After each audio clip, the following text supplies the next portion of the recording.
ฉันเรียนภาษาอังกฤษตั้งแต่อนุบาลแต่ยังพูดไม่ได้เลยผมก็ไม่ค่อยกล้าพูดภาษาอังกฤษผมพูดภาษาอังกฤษไม่เป็นโอ้ยภาษาอังกฤษยากเหลือเกินทำงานหนัก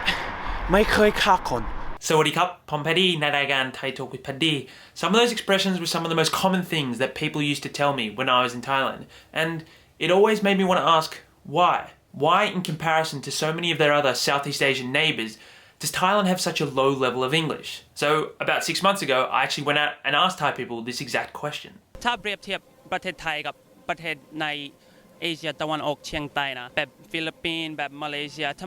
ไมคนไทยปกติพูดภาษาอังกฤษไม่เท่ากับคนนั้นนะครับไม่แน่ใจว่าแบบพวกมาเลหรือฟิลิปปินส์อาจจะมีความเป็นแบบสมัยก่อนเป็นความมีเมืองขึ้นของอังกฤษด้วยอะไรเงี้ยเขาก็เลยได้รับวัฒนธรรมของอังกฤษมาแต่ว่าอย่างภาษาไทยเนี่ยคือเป็นไทยแบบไทยทุกคนจะใช้ไทยแล้วก็ทำงานก็คือไทยอย่างเดียวก็เลยแบบเรียนรู้ได้น้อยกว่า Now, except for the small mistake the woman made about who colonized the Philippines, the sentiment of this comment is largely correct. But this theory does not really explain for why in the last 3 years Thailand's English proficiency ranking has dropped to now being 74th out of a total of 100 non-native English-speaking countries. Now, as someone who previously lived and volunteered as an English teacher in multiple government schools for about 9 months, I do have a couple of theories on this. Now, before some rogue bloke accuses me of something I am not, no, I was not a missionary, although the fact that this axe has the word Pope on it makes me seem extremely suspicious.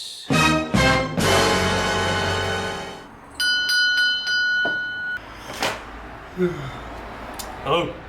Good afternoon, sir. Have you heard about the good word? The good word? I didn't eat any of your religion. Religion? No,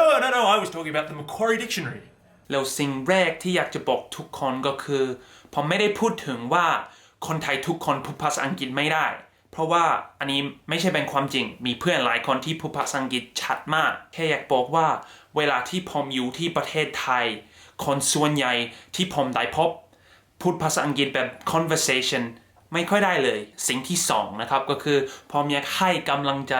กับคนไทยหรือคนต่างชาติทุกๆคนที่ตอนนี้เรียนภาษาอังกฤษอยู่ไม่ต้องกลัวผิดนะความมั่นใจเป็นกุญแจนะ So I guess the reason why I make this video is because over the last couple of years I've received a lot of requests from my friends in Thailand asking me to check their homework ไอ้ Paddy มีการบ้านเช็คให้หน่อยได้ไหม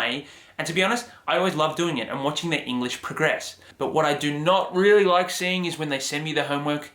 and it looks something like this Kango Cars is holding the biggest sale in its history of selling cars For over 10 years, Kango has been the leading retailer of new and used cars in the Canmore area. I don't know about you, but I really want to go to Kango Cars. Refer to the lesson materials given when answering the questions below. Compare consecutive and simultaneous interpreting. What does that mean? And later on in that day, you'll be having a conversation with them and you'll ask them something like this. Hey man, how are you going? How are you going หรอไปยังไงหรอ No like how are you doing how are you doing หรอทำยังไงใช่ไหม No like how are you Oh how are you Oh I'm fine thank you and you Oh not that answer So in my experience, in the way that many Thai schools approach teaching English was that it was riddled with complex grammar rules that the students had no idea about, dominated by long lists of completely useless vocabulary, and teaching paragraphs about obscure topics that even the teachers could not understand. I actually remember quite an awesome experience one time when I decided to throw out the Oxford Dictionary and do something different for a change. I asked the students, ไอ้ทุกคนมีใครรู้ว่ากินข้าวหรือยังภาษาอังกฤษแปลว่ายังไงSo after making sure that everyone knew how to say,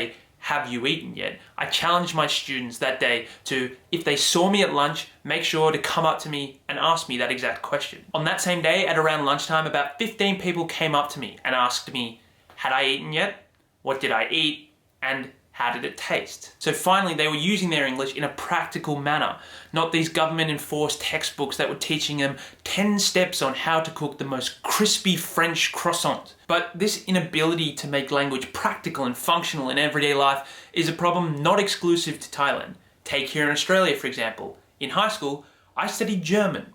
Hello, everyone. My name is Mr. Schnitzel. Yes, that'll do. Lesson 1. Guten Tag. Lesson 2. Das ist meine Hamburger. So now that you've learned German for a total of 2 lessons, I'm assigning you a task. Please read the paragraphs I sent to you detailing the use of solar energy within the German energy economy. Please get back to me within 3 days with a 300-word essay detailing your personal opinions on this matter. So when Thai people tell me, พูดภาษาอังกฤษไม่ได้ I fully get it. How could teaching a language this way possibly instill you with any sense of confidence for you to want to go out and use it? The other insane thing that I noticed about some late high school students in Thailand was that some of them were learning 2 and sometimes 3 languages, and most of them could speak absolutely nothing. เรียนภาษาญี่ปุ่น ภาษาจีน ภาษาอังกฤษ แต่พูดไม่ได้ทั้งหมด น่าจะเป็นปัญหานะ เรียนภาษาเดียวน่าจะดีกว่านะ Now, this video might run the risk of making me look like a cowardly Farang, comfortably sitting in his own living room, taking cheap shots at the Thai education system. But that's not really the point. I just want to see greater access to practical and conversational language learning. แล้วคุณเป็นคนไทยไหม คุณคิดว่ายังไงกับการศึกษาของประเทศไทย วิธีที่สอนภาษาอังกฤษเป็นยังไงบ้าง คอมเมนต์ความคิดเห็นไว้ข้างล่างก็ได้นะครับ เจอกันใหม่คลิปหน้านะครับ